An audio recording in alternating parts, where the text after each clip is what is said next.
At 21, Cal Mott had $57. A sleeping bag rated to 40 degrees that he'd been using in temperatures lower than that. And a receipt from a county tax auction in Harlan, Kentucky, for a property described in the ledger as commercial structure, deteriorated, Lot 7, Sable Street, that he'd bought for $10 because the auctioneer had called the lot 3 times with no response, and Cal had the $10 and nowhere to be. He had not known, when he raised his hand, that his name was in the deed records for the building.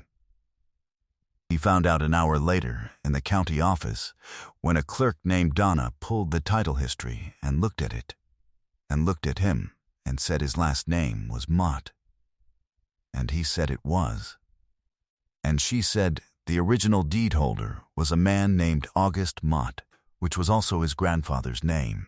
And Cal said his grandfather was dead, and Donna said she knew. She was sorry. And then she said the grandfather had been the 3rd-generation owner, and the chain of title had never been clear after he passed. Which was why it had ended up at tax auction. But that it was interesting, she thought, that the young man who'd bought it was a Mott. Cal stood at Donna's window for a moment. He said, "Was there a 1st-generation deed holder?" Donna typed. She said the building had been built and first deeded in 1931 to a man named Cormac Mott, Cal's great-grandfather. He had died before Cal was born. He had been a butcher. Donna printed the full title history and handed it through the window without being asked. Cal folded it and put it in his jacket pocket with the receipt and the $10 he hadn't spent, because the auction had cost him $10, and he'd had $67 to start. He walked to the building on Sable Street with the sleeping bag over his shoulder and found it with the address still visible above the door in iron letters. 47 Sable, painted once and flaking, and stood in front of it for a moment. He did not know yet what was behind the cold room door. Sable Street was 2 blocks from the main commercial strip in a part of Harlan that had been the commercial strip in an earlier decade, and was now the street where the things that didn't fit anywhere else ended up. A pawn shop, a laundromat, a barber shop with a pole that still turned, and at the end of the block, the butcher shop. A 2-story brick building with an apartment above the storefront that Cal would not discover until the second day. A display window that had been boarded over with plywood sometime in the last 20 years. A front door with a steel hasp and padlock that was not on the key ring the county had given him, because the county didn't have a key for it. He went around back. The alley behind Sable Street was narrow and wet from recent rain, and the back of the building had a service door, steel, with a different lock that the county key fit on the second try. He went inside.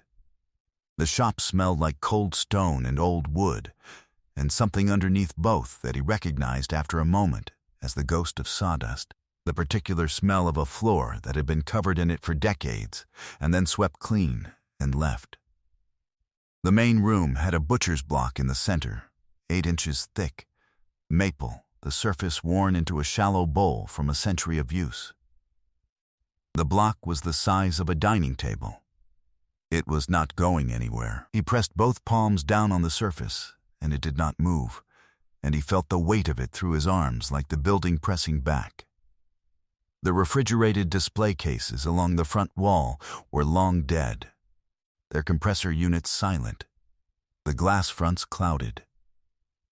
The walls were white tile, cracked in sections, intact in others, still white where it hadn't been touched in decades. Behind the block, a pass-through to the back room, and past the back room, the cold room. The cold room door was steel, insulated, the kind made for walk-in refrigeration, with a long lever handle and a rubber gasket seal around the frame. The gasket had long since dried and cracked, and the insulation in the door was compromised enough that it was just a heavy steel door now, not a refrigeration door. But it was solid. He pulled the lever and it opened on hinges that moved without complaint. Behind the cold room door, hooks on the ceiling, a floor drain in the center, the same white tile as the front room, and on the back wall of the cold room, a safe. Not hidden, not behind anything, just there on the back wall, bolted to the tile. A freestanding steel safe, maybe 3 feet tall and 2 feet wide, black, old, with a combination dial and a handle, the kind made in the 50s or earlier. The kind that weighed several hundred pounds and was its own security. He looked at it for a long time. He did not have the combination. He went to find somewhere to sleep and came back in the morning. The apartment above the shop had a separate entrance at the top of an interior staircase he found through a door behind the pass-through.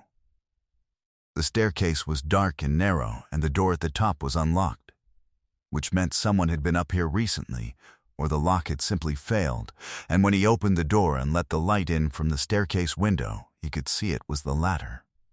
The lock mechanism was corroded through, the bolt frozen open. The apartment was 2 rooms and a bathroom, a bed frame with no mattress, a kitchen with a gas range that he would later discover still had service. The account apparently paid through an estate arrangement he'd have to ask Gerald about. A table and 2 chairs, wooden, simple. A window in the front room that looked out over Sable Street. On the table, a mason jar with 3 pencils in it, sharpened. A coffee mug with a chip in the rim. A folded newspaper, yellowed, dated March 1987, open to the crossword, half finished. He stood at the table and looked at the crossword without touching it. In the morning he went to see Gerald Marsh, whose name was on the title history as the estate's contact attorney, which meant there was an estate, which meant someone had been doing the paperwork, which meant someone had been expecting this. Gerald Marsh had an office on the main commercial strip in a building that was older than most of the others and had been maintained to look it. Dark wood and frosted glass, and the smell of coffee and accumulated paper. He was 67 and had the expression of a man who has been waiting for a particular person to come through his door and is not entirely surprised when they do. He said, "Cal Mott, I presume." Cal said yes. Gerald said he had been the attorney for August Mott, Cal's grandfather, for 22 years before August died, and that August had left specific instructions regarding the building on Sable Street, and that those instructions had included a provision for what to do if the building went to tax auction, which Gerald had hoped wouldn't happen, but had prepared for. And part of that preparation had been a quiet word to the county tax office to let him know when the lot came up. He reached into a drawer and produced a manila envelope sealed with tape and a rubber band and handed it across the desk. Cal's name was on the front, not his grandfather's name, his. Gerald said August had updated the envelope's addressee in 2019, 2 years before he died, when Cal was 18. Which meant August had known about him at 18, which meant August had been watching longer than that. Cal held the envelope. Gerald said there was a key inside. He said he had been told not to tell Cal what the key opened, that August had been specific about that. That August had said the boy should find it himself. Cal put the envelope in his jacket with the title history and the receipt and the $10, and walked back to Sable Street. He opened the envelope on the butcher block in the center of the shop, in the light from the service door he'd left propped open. Inside, a key, old brass, flat cut, the kind made for a specific lock and nothing else. A folded letter, sealed, and a card, index card size, in handwriting he didn't know yet but would come to know completely, block letters, square and careful, that read, combination, 14 right, 32 left, 7 right. The key is for the box inside. Come find me. He went to the cold room. He stood at the safe and dialed the combination, 14 right, 32 left, 7 right. He pulled the handle. The safe opened on the first try, which was either luck or the mechanism was well maintained, and it was the second. The interior was clean and dry, and the dial moved with the smoothness of something that had been opened and closed regularly, which meant his grandfather had been in here, which meant his grandfather had kept this going until he died. Inside the safe, a steel box, the kind used for fireproofing, dark gray, locked with a keyhole that fit the brass key from the envelope. And on top of the box, placed there deliberately, a note card the same size as the combination card, and the same square handwriting. The journal is for you. The photographs are for you. Read the journal before you open the letter. The letter will explain the rest. He used the key. The box opened. A journal, cloth-bound, dark red. A manila envelope, unsealed, a white envelope, sealed, his name on the front, Callum, which was his full name that almost nobody used, and below all of it, wrapped in a cloth and tied with twine. Something he didn't expect, a butcher's steel, a sharpening rod, old. The handle worn smooth from decades of use, the steel itself bright and unmarked. The kind of tool that stays bright when it's used constantly. He held the sharpening steel in his hand for a moment. It was heavier than he expected. The handle fit his palm the way a tool fits when it's been shaped by use into something specific. He put it on the butcher block and opened the journal. September 4th, 1931. First day in the shop. Bought the building from old Harlan Sable. He didn't want it. Said the street was going to go bad and he wanted out. I told him I'd take my chances. Building is sound. The cold room needs work, but the bones are good. I figure 30 years in this spot, then see. He ran to 91 years. He read. The early entries were operational. Cuts, suppliers, prices. The particular daily arithmetic of a business that ran on the cold chain and the trust of the neighborhood. In 1934, a family named Reese had fallen behind, and Cormac had extended credit, and then quietly forgiven it and noted in the journal. They don't need to know. They'll feel it for years if they know. In 1941, he'd sent 100 pounds of pork to the church with no return address, and the pastor had announced an anonymous donation from the congregation, which was close enough to true. In 1947, he'd apprenticed a young man named Denny Polk, who had no money for training, and charged him nothing for 3 years, and written in the journal, Denny has good hands. That's the main thing. You can teach everything else. In 1959, Cormac handed the shop to his son, Cal's great-uncle Thomas, who ran it until 1987. Thomas's entries were shorter and less literary than Cormac's, but covered the same territory. The credit extended. The deliveries made to people who hadn't ordered anything. The occasional quiet act that the journal recorded without commentary. In 1987, Thomas handed the shop to Cal's grandfather, August, who had been working it since he was 16. August's handwriting was different from both Cormac's and Thomas's. Looser, faster, less formed. The handwriting of someone who wrote quickly, or not at all. His entries were sporadic in the early years, then more frequent. Then sporadic again in the years when the shop was failing, and then in 2001 when the shop closed, they stopped for 4 years. In 2005, they resumed. March 14th, 2005, haven't written in here since we closed. I've been coming to the cold room to think, which sounds strange but isn't. Cormac used to come here too. I remember that from when I was young, he'd come back here and stand for a while and then come out and go back to work. I understand it now. It's quiet. Nothing's changed in here. The safe is still here. I've been keeping the journal in it since we closed because the journal belongs in the building and I couldn't take the building with me. My grandson was born last year. Cal, his mother is Patrick's girl. And Patrick and I haven't spoken in 8 years, which is about the stupidest thing I've ever done, and I know it, and I don't know how to undo it without it being too late. I'd like the boy to have the building. I'm putting that in the will now, while I still can. I don't know if I'll meet him. I hope I do. I'm going to try." Cal stopped.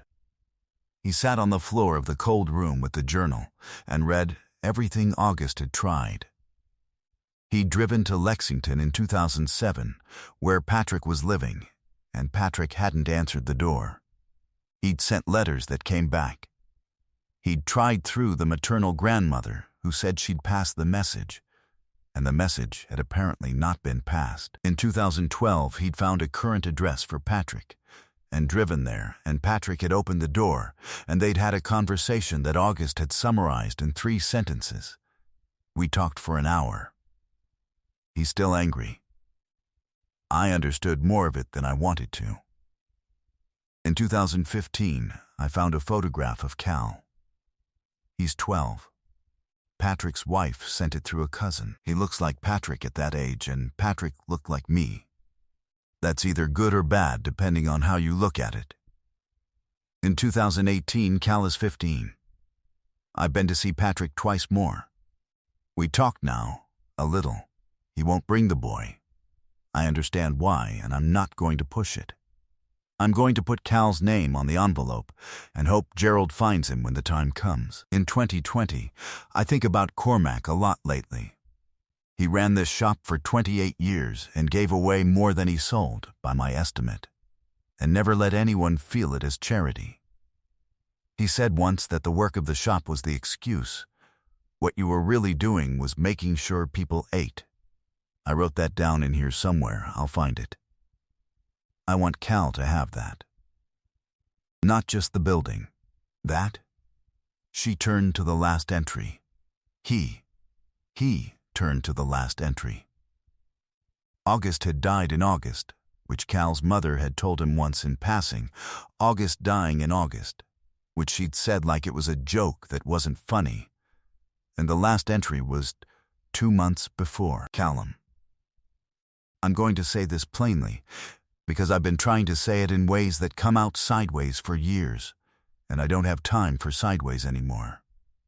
You are my grandson. I knew about you from the day you were born, and I tried to get to you, and I couldn't. And that's on me and your father both, and mostly on the years we wasted being stupid about the wrong things. The building is yours. Everything in the safe is yours. The butcher's steel on top of the box was Cormac's. He used it every day for 60 years. And it's still right. Still holds an edge, which is more than most things manage. I want you to have it because I want you to have something that came through him and Thomas and me and got to you still intact. That's the family I'm giving you since I couldn't give you the other kind in time. The journal goes back to 1931. Read all of it, when you can. Cormac was a better man than I managed to be, and I learned everything I know about how to do this right from reading what he wrote. I hope you get more time than I did to practice it. Come find the shop. Stay. August he sat on the cold floor of the cold room with the journal and the sharpening steel beside him on the tile, and did not move until his legs went stiff, and the light through the open safe door had shifted from morning to midday. Then he stood up. He picked up the sharpening steel and went to the butcher block and set it on the surface beside the sealed letter and stood for a moment in the main room of a shop his great-grandfather had built in 1931 that had run for 70 years, that had been closed for 23, and that was his. He went to find something to eat. A man was sitting on the back step when he came out. He was 65, heavyset, with hands the size of the things that hands hold, and a paper bag on his knee and a thermos beside him on the step. He said his name was Hank Polk. He said his father was Denny Polk, who had apprenticed in this shop for 3 years for free in 1947. He said his mother had called his father this morning to say she'd seen the door open on Sable Street, and his father had sent Hank down with lunch, because Denny Polk was 89 and didn't move like he used to, but he hadn't lost his sense of what was owed. He said his father had become a butcher at this shop and stayed a butcher for 40 years, and that was Cormac's doing. And the doing of this building. And his father had spent most of those 40 years paying it back in the same currency. The informal apprenticeships, the credit extended, the thing given without the weight of receiving it.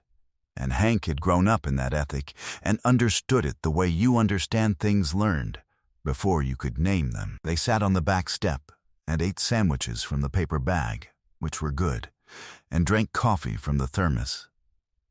Hank talked about Cormac, who he knew only from his father's stories, and about Thomas, who he'd known as a child, and about August, who he'd known as a man. He said August had come back to the building every week after the shop closed, the same as Cormac used to come to the cold room.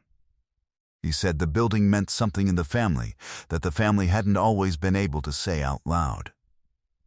He said August had talked about Cal toward the end, the last year or two, when things were more open between them than they'd been.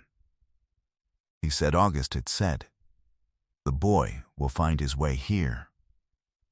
I believe that, and if he needs help when he gets there, Denny Polk's son will help him. Hank left the thermos. He said his father wanted to come see the building when he was up to it. He said to give it a week or two. He said he'd be back.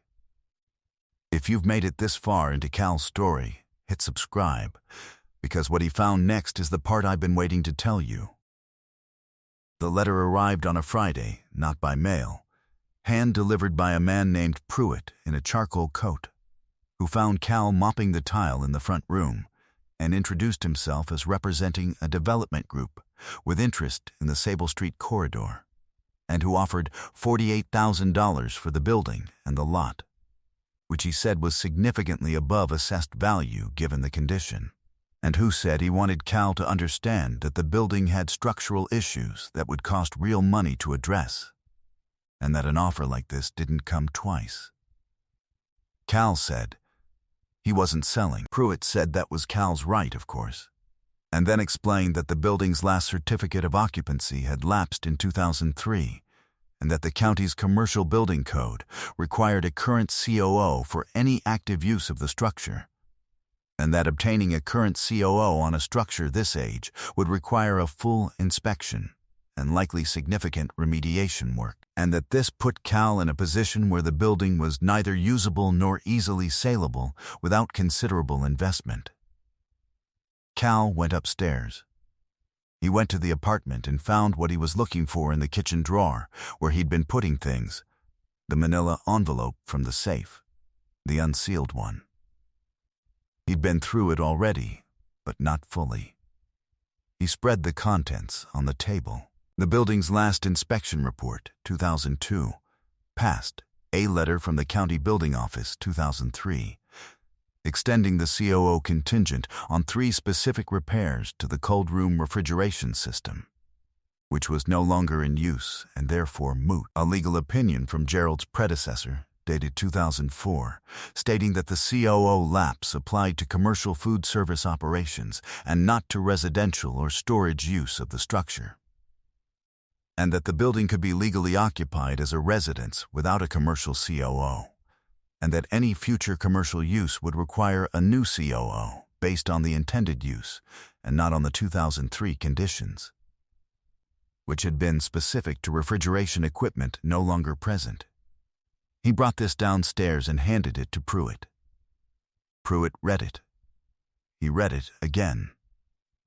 A woman named Ruth Galt, no relation to the Ruth in other towns, just a coincidence of the name, which happened, appeared at the back door while Pruitt was still reading. She was 62, had been a property attorney in Harlan for 30 years, and had handled the Mott Estates affairs alongside Gerald for the last decade. Gerald had called her that morning when Cal mentioned that someone had been asking about the building. She looked at the legal opinion and the inspection report and the COO letter and told Pruitt that the county's commercial code did not apply to a residential occupant, and that, If his clients wanted to make an offer, they were welcome to do so in writing, and she would review it. Pruitt left. Ruth said Gerald had told her to come by anyway, offer or no offer, because the building was going to need some guidance through the county permitting process if Cal wanted to do anything with it, and she might as well start the conversation now. She stayed for an hour. She walked the building with him, front room and back room and cold room and upstairs, and she was practical and specific about what would need to happen and in what order, and she did not make it sound impossible, which he appreciated. He asked what he owed her. She said August Mott had written a letter in 2017 to a judge she'd been trying to reach for 2 years on behalf of a client who couldn't get a hearing, and the letter had gotten the hearing. And the hearing had gone the right way, and her client had been in a fair situation for 6 years now instead of a bad one, and that was worth more than the hours she'd spent this afternoon. That evening he sat on the butcher block with his back against the cold room door, propped open now. She'd asked him to leave it open to air the cold room out, and read the sealed letter. Callum, I want to start with the apology I should have made in person and ran out of time for. I'm sorry I wasn't there. I tried to be, and I didn't try hard enough, and those two things are both true. Your father and I wasted years being right about things that didn't matter as much as the years we wasted being right about them. And you're the cost of that, which is not something I can fix from here, except to say I know it, and I'm saying it plainly. The building is for you, and it's also for you to understand where you come from, which is from people who knew that the work is the excuse. Cormac said that. He meant that the butcher's shop was the reason people came in, but what they left with was more than meat. They left with the sense that someone in the neighborhood was paying attention to whether they were all right. That's what the shop was. That's what I want you to have, if you want it. The sharpening steel was Cormac's and then Thomas's and then mine, and it's been used every day it wasn't in that safe. It holds an edge because it was made right and kept right. I want you to use it. I want it to be yours the same way it was theirs, which is to say, used, not kept. The journal goes back 90 years. Read it when you can. There's enough in there to know who you came from better than I could tell you in a letter. I didn't get to meet you. I hope you're all right. I believe you are, because you found the building, and finding it took something, and the something it took is what I was hoping you'd have. Come home. August, he folded it on its creases and held it against the front of his jacket for a moment. The butcher block was solid under him. The tile was cold through his jeans. The sharpening steel was on the block beside him, where it had been since he'd taken it from the safe, and he picked it up and turned it in his hands in the last of the afternoon light coming through the open service door. The steel bright and unmarked, 90 years of daily use and still right. He put it back. He went to find Hank Polk's number, which Hank had written on the paper bag. The cold room tile was first. 3 courses had come off the back wall around the safe, from years of condensation and temperature cycling, and he worked them off the rest of the way and ordered replacement tile from a supplier in Lexington that still carried the right dimensions. A woman on the phone who said she hadn't had an order for that pattern in 8 years and would have to check stock.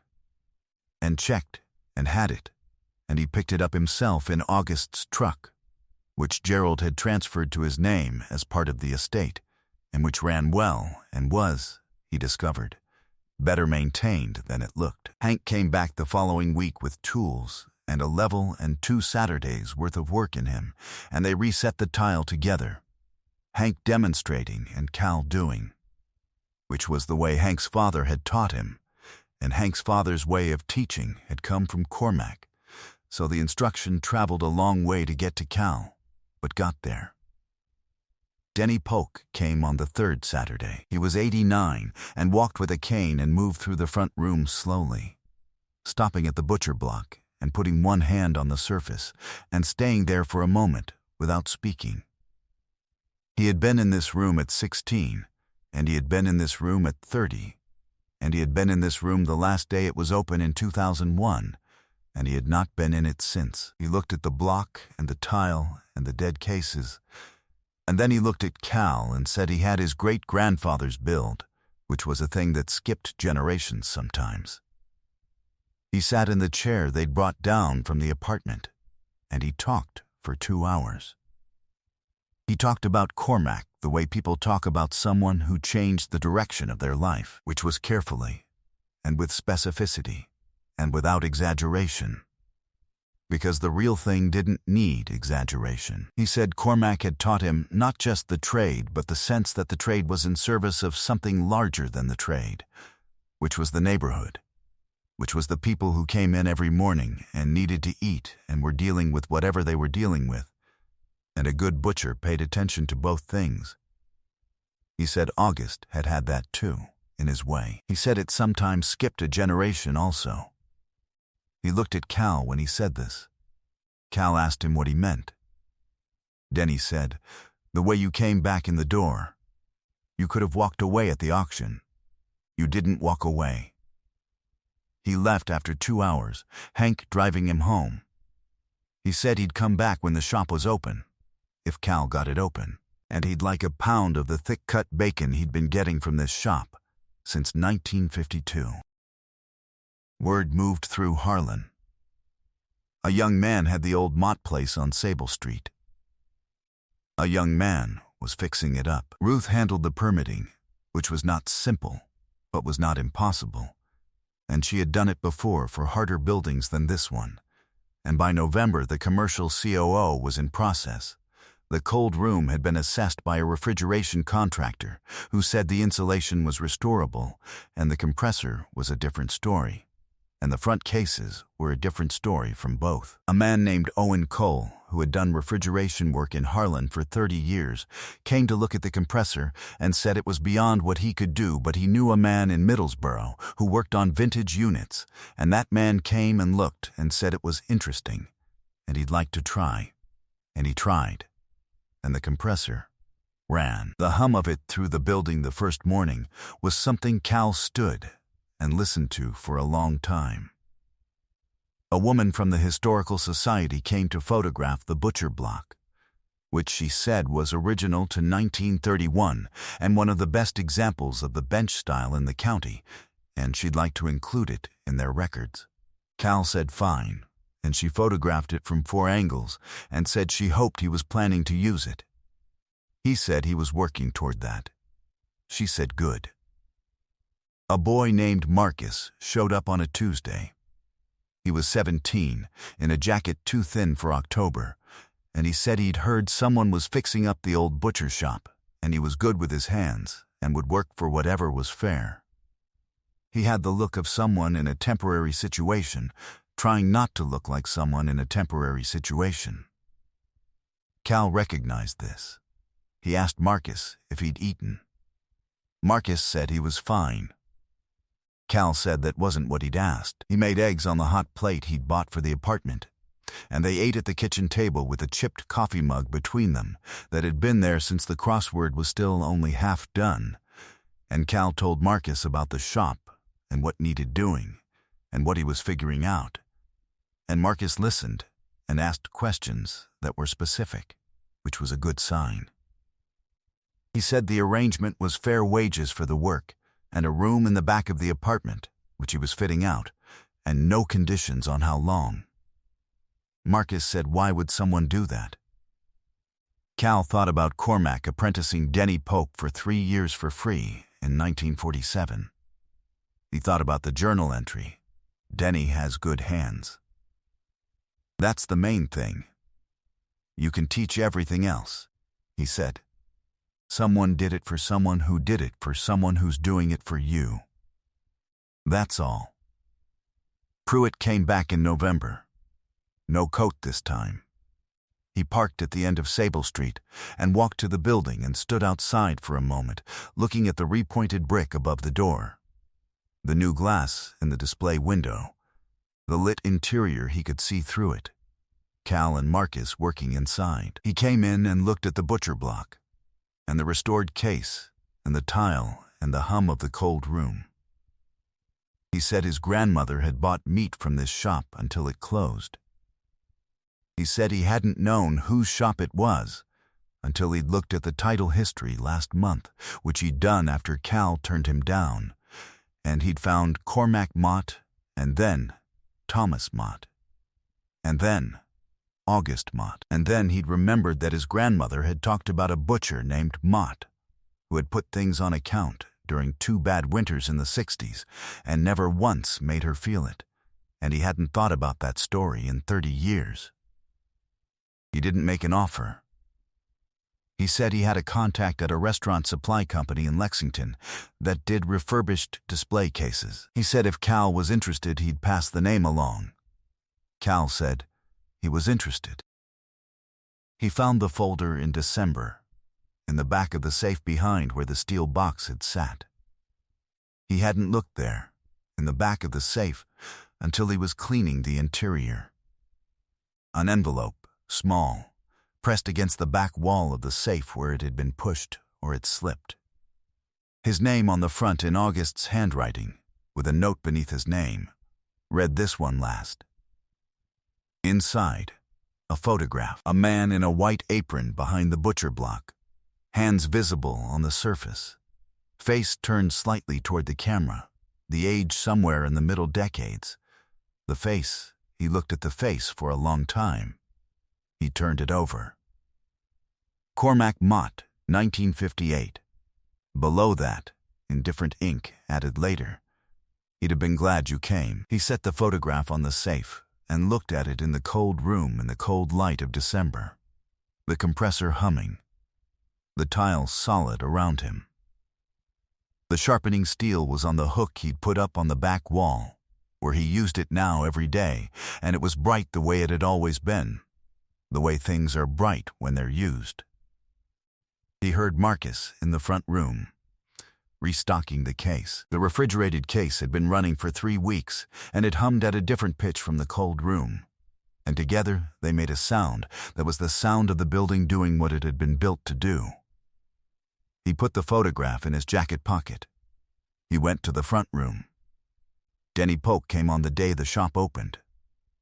Hank drove him. He sat in the chair they'd put by the window, in the spot where the light came in good in the morning, and he watched Cal and Marcus work the block and the case and the counter, and he said very little, and after an hour he asked for the thick-cut bacon.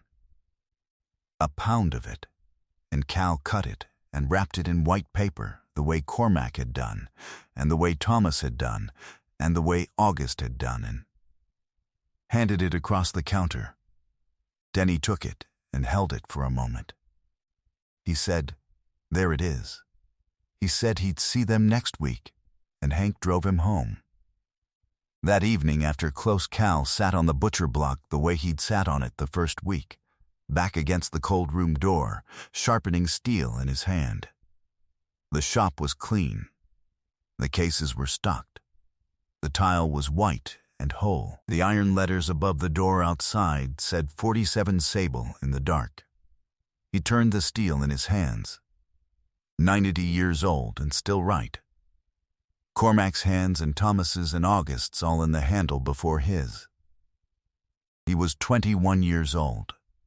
He had a pound of thick-cut bacon reserved for next week, and a name on the deed, and enough to know where he'd come from, and what the work was for. He put the steel on its hook and turned the lights off one by one. He went upstairs. The half-finished crossword was still on the table. He'd been looking at it for weeks.